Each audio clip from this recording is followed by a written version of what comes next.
So the irony of all ironies, di ba?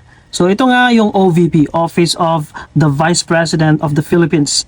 Si Sara Duterte galit na galit daw siya kasi nga daw may gumagamit sa photo at gumagamit din sa kanyang anak, yung kanyang minor son, okay, to spread false information. Pero tinignan natin kung sino ba yung nagpapakalat ng fake news, okay? Walang iba kundi ang mga salot at bobo at mga fake news peddlers na DDS. Sila lang naman yun eh. Sino bang gagamit sa anak mo kundi yung mga salot yung mga followers at panatiko? Kasi nga, pati yung mga kaapu-apuhan siguro nyo lahat, okay? Lahat ay i-worship ng mga dutaeng bobo at salot at kulang sa aral. Si Kitty Duterte nga, di ba? Ginagawa nilang prinsesa.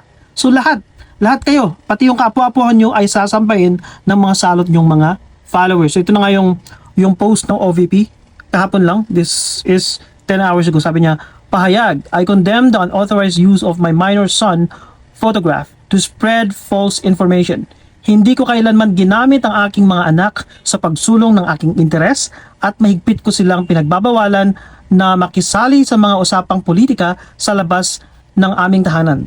Huwag nating hayaang magamit ang mga bata sa pagpapakalat ng fake news sa maruming mundo ng politika ngayon.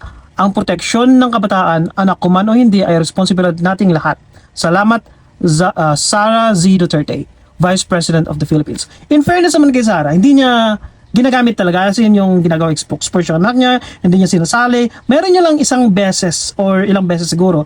At nung tinignan natin sa TikTok, ito nga, o, diba, proud na proud sa kanya anak, which is, this is non-politics, okay?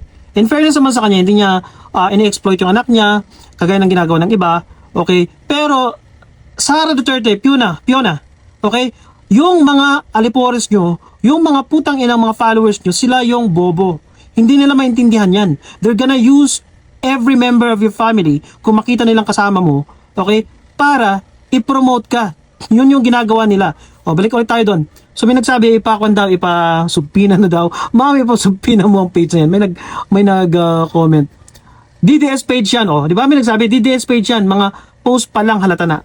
The reason why is we check actually. Nag-investiga tayo. Okay? So unang-una, nahanap natin yung, saan nga ba yung isa? Ayan. Yung isang nag-post sa TikTok yan eh. Okay, this is TikTok. Yan yung unang isang nag-post, okay? And this was 13 hours ago lang, oh. 13 hours ago. Yan. Oh. 'Di ba? Yun yung isa sa mga pinagbabawal na photo ni Inday Fiona, yan, oh.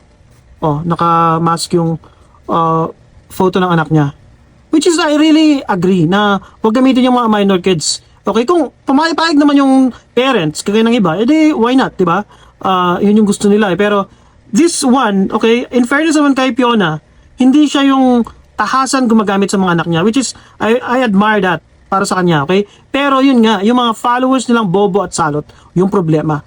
Yun yung ginawa nyo kasing culture eh. Culture of fake news and spreading disinformation. So balik ulit tayo doon sa, ayan oh, please take care of my mother, di ba?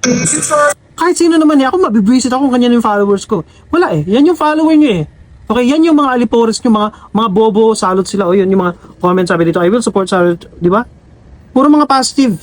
So, we also check on Google. We tried to reverse, check on the image. In-upload natin yung image na ginamit ni Fiona. So, ito yung isa, oh.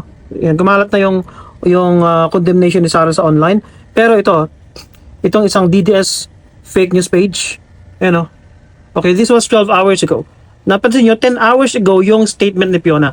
Ito mga putang ina mga DDS fake news pages sa TikTok sa Facebook, mas older, okay, by 2 to 3 hours. So may nakakita siguro sa OVP. Mga DDS page to, mga putang ina nyo, mga putang ina kayong DDS. Okay?